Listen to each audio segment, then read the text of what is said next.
What up, everybody? It's the Recap Lunch Hour with me, Ryan McGuffey, here on the Recap YouTube channel and Facebook as well. So, plenty to get to. Beautiful day, by the way.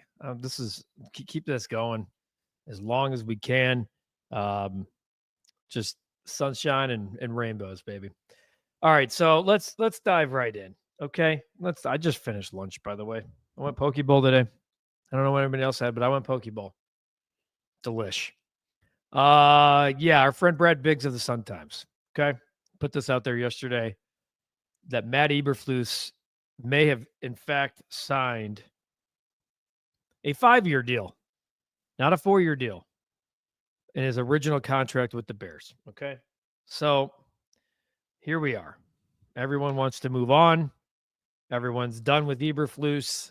And if this is, in fact, true, you're looking at 2 more years on top of what he currently has. So he's in year 3. He's 0-18 on Sundays as a, let's get just, I like to put that on there. 0-18 on the road on Sundays as a head coach. And now we're finding out that he possibly has a 5-year deal. That shouldn't even be possible. Biggsy's not putting that out there if it's not true. So a 5-year deal. This to me should not matter. Should not matter. What do you think? If you can't get the job done, you pay the man his money and you move on. If you're holding on to people based off of what they're owed, I don't think that's a good precedent. I think it's a bad look, bad optics, and it kind of shows that your priorities are different than what they should be, which is winning football games and getting to the Super Bowl. So if you're scared to fire, if Ryan Poles can't fire Matt Eberflus after the season, if he wants to, if he's depending on what happens to the Bears. Now, look, they're 4-4. The sky is falling, right? I keep saying this right here. Should there be panic for the 4-4 Chicago Bears? Yeah, I think there should, especially when they have the hardest schedule in the NFL after this week. They have the New England Patriots.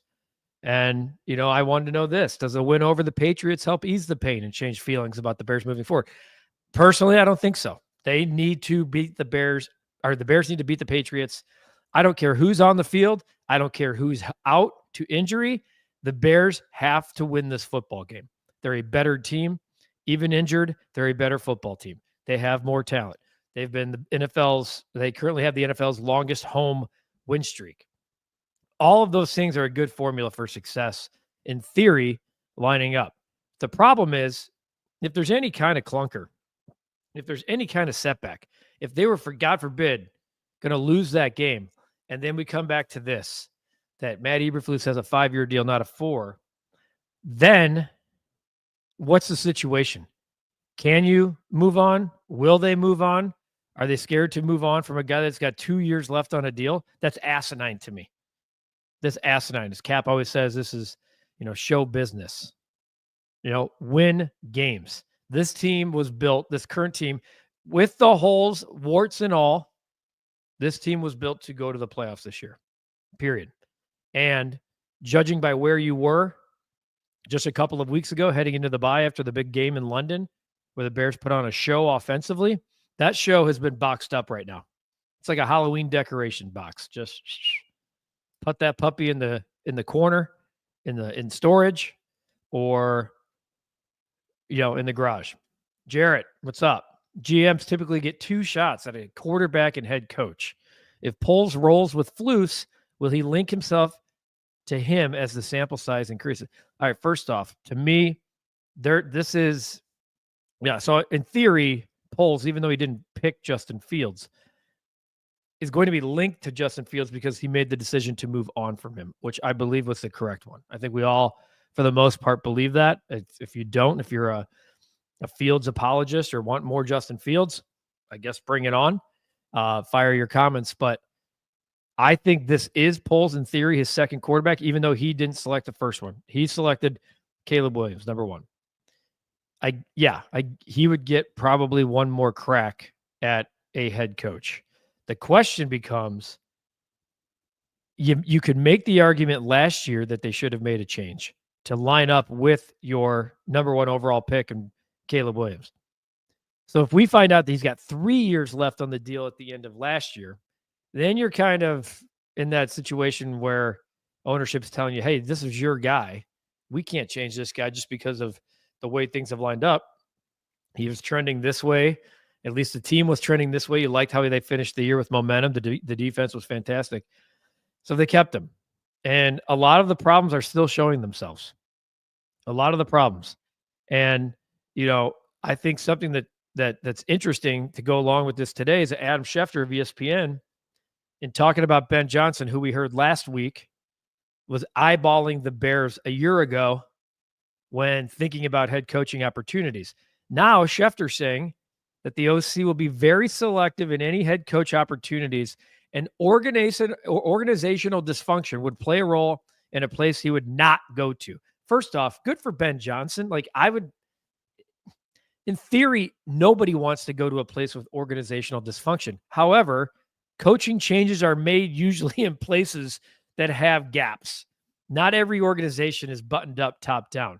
And when you're making coaching changes, there's probably half the league. And Schefter said this, just if there were 8 openings this offseason and 8 teams wanted to seek permission to talk to Ben Johnson, he's going to pick 2, 3, maybe, and he's not going to take all 8. And he said if he takes an interview, he's taking it with the intent that he wants that job.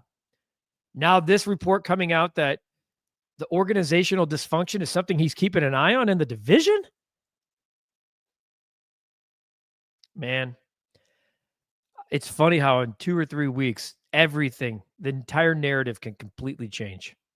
The entire thing can completely change based off of just how a team looks. So we have a report this week from Brad Biggs that Matt Eberflus has a 5-year deal, not a 4.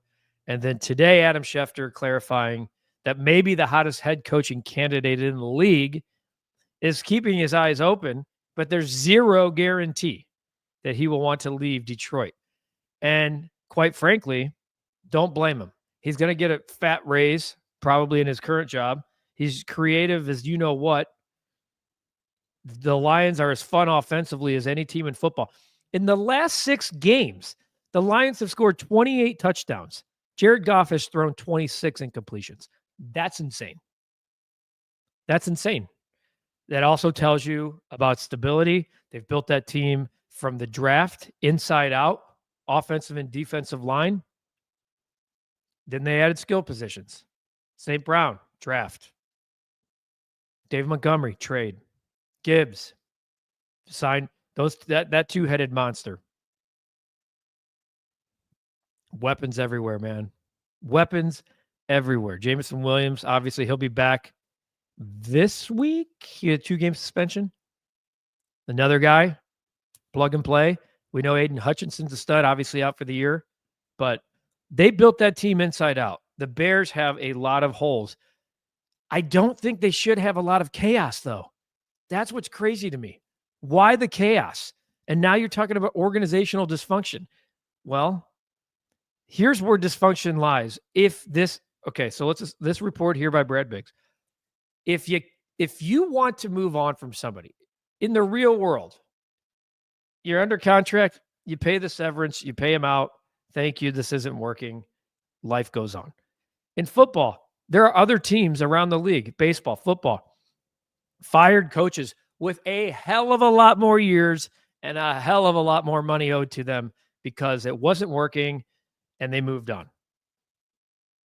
Impatient ownership. My God, if there should be an impatient ownership, it should be in Chicago.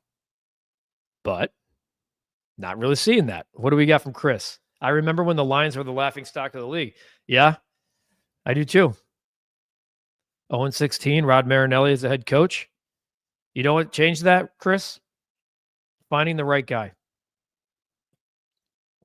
Finding Dan Campbell and allowing him to build this team and the culture, rebuild it. And then having a GM that is making not only draft decisions, but the trade of Matthew Stafford to the Rams for Jared Goff of the Rams. That's one of that you want to talk about trades that have worked out for both teams. The Rams get the Super Bowl right after Jared Goff loses 13-3 to the Patriots. Goff goes to Detroit as a cast-off. He's like a 26-year-old cast-off, number 1 pick overall. Whatever. Everyone thought he was a Band-Aid until Detroit would get their quarterback in the draft. I would say right now, and I'm going to look at the odds as we speak, I would say, for my vote, and I know Lamar Jackson's been outstanding, but for my vote right now, I'm going Jared Goff as the MVP of the league. I am. And let's take a peek. I bet you, my guess is that he's second. My guess is that he's second right now fourth. I'm telling you what.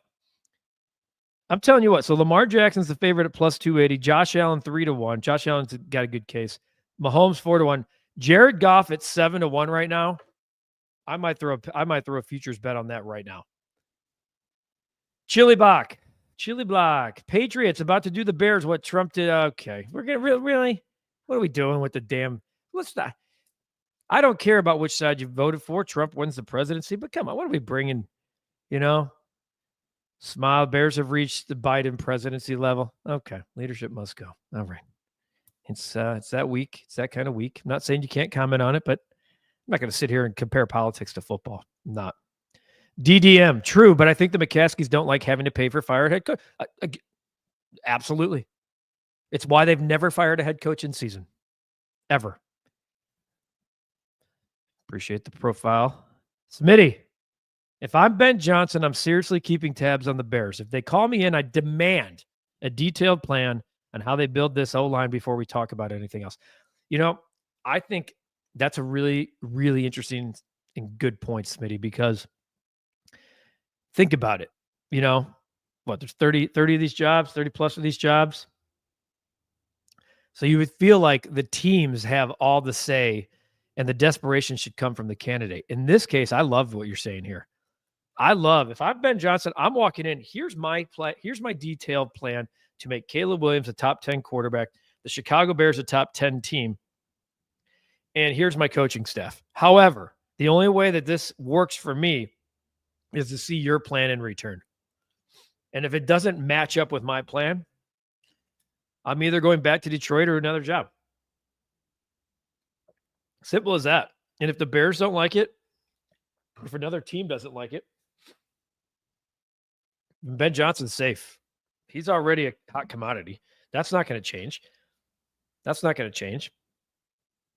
So, Smitty, I'm going to sneeze here. Smitty, I think you're dead on, my man. Love that comment.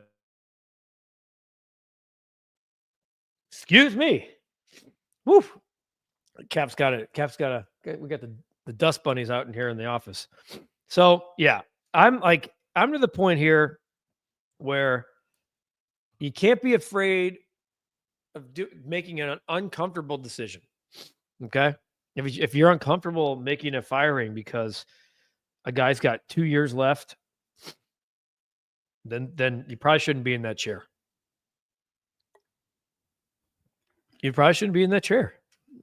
So, what are your thoughts here, though? I don't think the answer is yes, because the Patriots are 2-7, right? 2-6, 2-7. I don't think the answer should be yes here. I think the answer should be they better beat the damn Patriots, and then from there is where it gets interesting. We keep talking about the Chicago Bears schedule, right? We keep talking about it. Well, we know what's on deck after this weekend. We know this is a series of 3 straight home games. The Bears haven't been home in over a month. They have not been home in over a month. But now you get 3 straight. You're the longest winning streak in the NFL at home. You get the Patriots, you get the Packers, you get the Vikings. That Packers game is going to be a real line in the sand moment, I think, for where this team and organization is. I really do. If Jordan Love comes in here like he did on opening day a year ago and just shoves, I think you're going to have some real questions. I mean, the questions are already there, but you're going to have some legit questions about what's going on with this team. Think about before the bye. The 3 games before the bye, here's your point total: 24, 36, 35.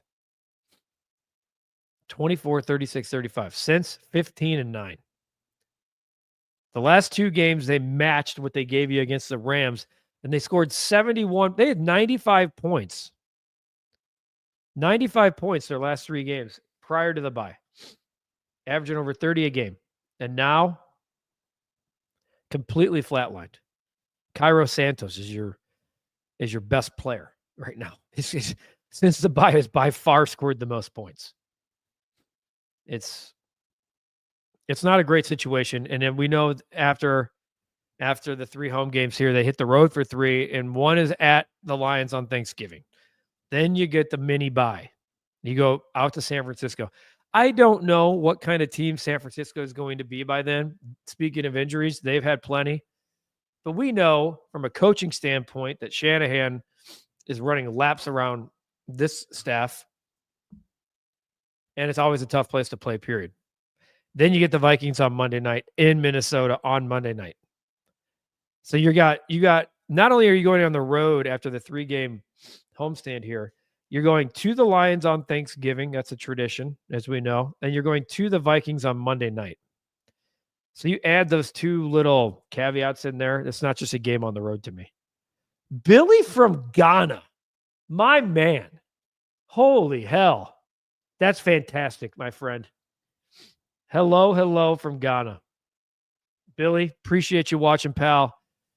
Send us your Chicago sports thoughts or any sports thought. But from Ghana, my man, you're getting a special shout out. That's fantastic. Dave, 0 confidence if the Bears beat the Patriots.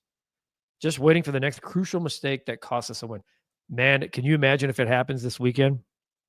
That's what I'm thinking. Like, if they lose in some kind of crazy-ass fashion or look anything like the lethargic team that they did in Arizona, isn't that enough to, like, don a coaching change?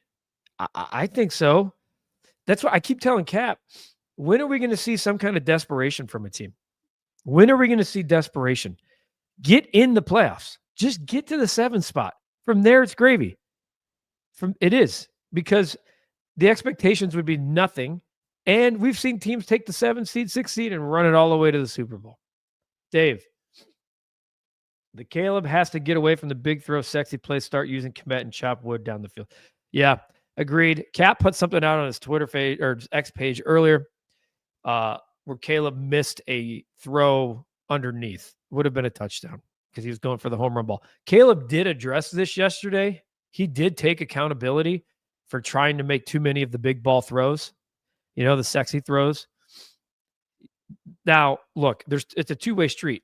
Like, if you have the check down, throw the check down. But if you're not running a play, and look at Dan Orlovsky's feed, he does a really good job. Like, I think a day or 2 ago, he posted what he thought was a failed passing game, and a lot of it, the blame came on was put on Shane Waldron for calling plays downfield if Caleb's dropping 3 steps or dropping 5 steps, and he's ready to throw the football, and his 3 targets down the field still have their back turned to him. That's not a good play call. You got a quarterback that's ready in the pocket to make a throw. You got 3 receivers with their back to the quarterback. Andrew, if the Bears find a way to lose this game, is that it on Flus? Is Poles different enough to say enough is enough? I literally just said that. If it depends, if they lose like 31-30 and it's some like back and forth shootout, probably not.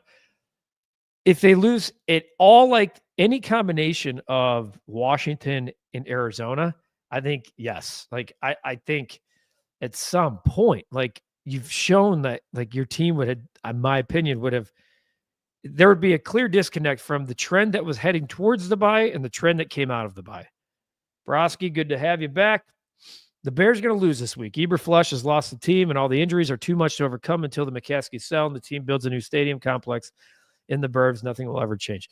I mean, it's a negative way of thinking, but it's been an earned way of thinking.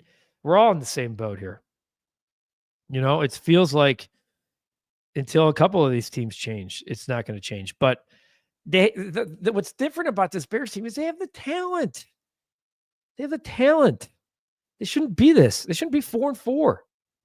Should be 6-2. So frustrating. Corey, what value add does Eberflus add as a head coach if he's not using timeouts well and not overriding bad offensive play calls? I mean, Corey, I think you're saying what we're all thinking. I think you're saying what we're all thinking because, and to me, this is what's showing itself, Core, is that if this is like coaches are putting stuff on film too, right? It's not just the players. Coaches are also on film because of the way it transpires, the way the game plays out. Situational football. That's coaching. And that's on film. And when you play the tape, it doesn't look good on the script. It doesn't look good on the field. And it doesn't look great on the sidelines. Okay? So there should be accountability all around. All right? Should be accountability all around. Follow me at Ryan McGuffey. Yes. Dave, back to Dave. They kept saying, quote, they play for him at the beginning of the season. That's no longer true. Time to get a knowledgeable coach that understands how to use a timeout. Is there a class Flus can take? I mean, it's the NFL. The classes are high school, college, earning your cup of coffee as an assistant up as you get to that chair. But not every head coach, as we've seen in this game.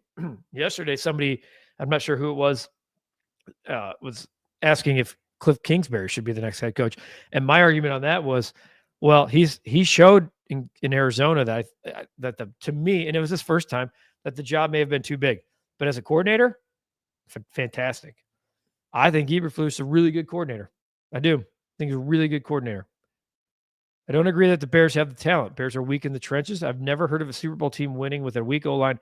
Broski, go any level of football you play, starting with high-level Pop Warner, certainly into high school. You'll never hear a coach say, we're going to win on the outside.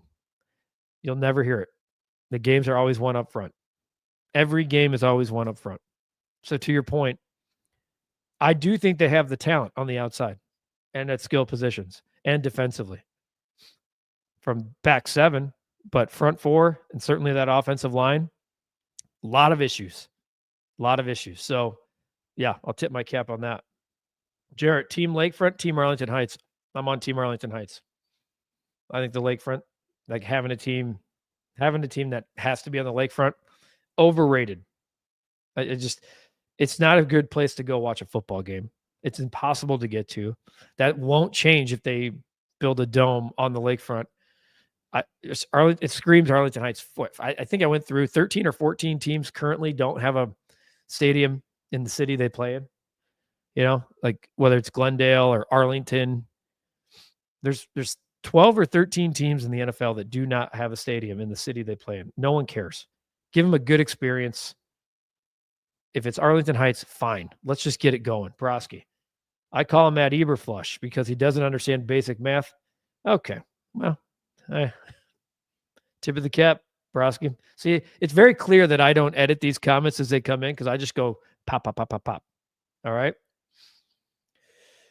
Oh, Jesus. I can't even address some of this stuff, guys. Josh, how would you fix the Bulls? Again, I love it. Talking Bears, we're all pissed. And then the Bulls. The Bulls were a joke last night. They were down 30 at one point. If you were somebody that had Nikola Vucevic over 14.5 rebounds and assists, this guy at plus money felt pretty damn good about that with 5 minutes to go in the third quarter. He had 13 and never saw the floor again. Good times. Good times. The Bulls do play tonight, so you give a hat tip to Billy Donovan for yanking some of those guys out, knowing they had a back-to-back. They have Minnesota at home. Not an easy game. How do you fix the Bulls, Josh? You got to bottom out, man. You got to get that. You got to keep that pick. Hopefully the lottery helps you. This is a very talented draft class. It's why teams weren't trading 2025 draft picks a year ago at the deadline. And you got to clear out some of the dead weight and the big money.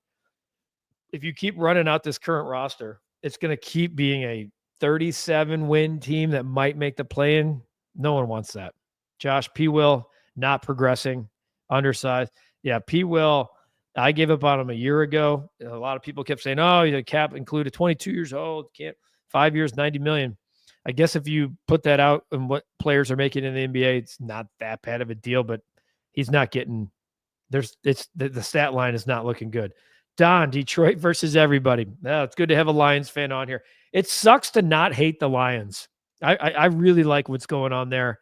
Certainly, to me, for a fan base that's talked about having a bag on your head for decades, it's fun to watch you guys get rewarded by a good organization. Smitty, it just baffles me how Poles and Cunningham are struggling with putting a functional O-line. Is this a red flag for you? Yes, it's like a blind spot. I don't get it. I don't get it, especially for a guy who played the position. Broski missed out on being able to host the Final Four, Big Ten tournament, Big Ten, Lucas Oil Stadium in Indy won all that, but that's why they just built it in Arlington Heights. Andrew, Bailey looked defeated last night. I think that look's going to be on his face.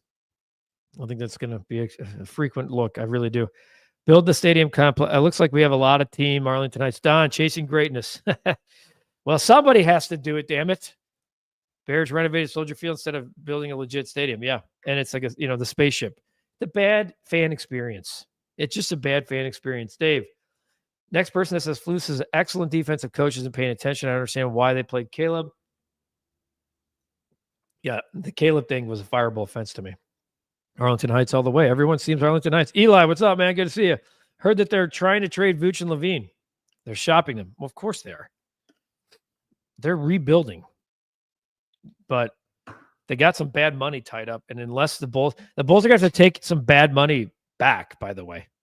It just doesn't, with the way the NBA trades happen, if Zach's making $43 million, you got to take 43 back on. So it's either somebody else's bad money or no, it's going to be somebody else's bad money. Hopefully it's just for a shorter term. So a lot of stuff here, guys. It's frustrating, man. Every day we get on here, we're sitting here. I'm looking forward to talking about at least a Bears victory. And maybe I'm gullible. Maybe I'm naive enough to think, you know what? No big deal. See you Monday with a Bears win. But quite frankly, there's no guarantees anymore. Not in this league. The Bears line's back to 6. I was curious. Back to 6. The total is just 38.5. That's probably fair. So 6 points. Seems like a hefty number to lay for a team that really hasn't earned really that right. Now, the Patriots are terrible. I want to see something real quick before we spring for the day. I'm looking at teams against the spread in the NFL. Okay. Teams against the spread in the NFL. The Chicago Bears 4-3-1. So basically they are who they are. But in looking at New England, 3-5-1. It's just a couple of bad teams at this point. The 2-7. So here's where I do think it's a good thing that the Patriots beat the Jets a couple of weeks ago and are not riding like an 8-game losing streak coming into Soldier Field. They did play Tennessee. They had that game won last week. They came back improbably on the last play of the game. Drake May threw a touchdown. But in looking, they've covered the last 2 games. Okay. So any game where they've been given, okay. So in games where they've been a dog in every single game this year, which is right. But they're 2-0 against the spread the last 2. The last 3 game, okay, so last week was under. 3 of their last 4 have gone over. Real low totals here. I would not bet an over in the Chicago Bears right now. I just wouldn't. The Bears, yeah. It's just ugly. It's just ugly. Eli, let's finish with a good note, man. I agree. Eli, let's all go out on this note on the recap lunch hour. Can we please just beat the Packers? And they better, because it's your birthday that day. Eli, it's a happy early birthday. I expect to see you in the days leading up to that, and I think you'll be on, as you always are. So, amen to let's beat the Packers. I mean, I hope that this season just doesn't come down to, well, what did we do against the Packers? Because, man, that'd be a huge, huge bust. But to your point, Eli, let's beat the Packers. Most importantly, let's beat the Patriots on Sunday as we get ready.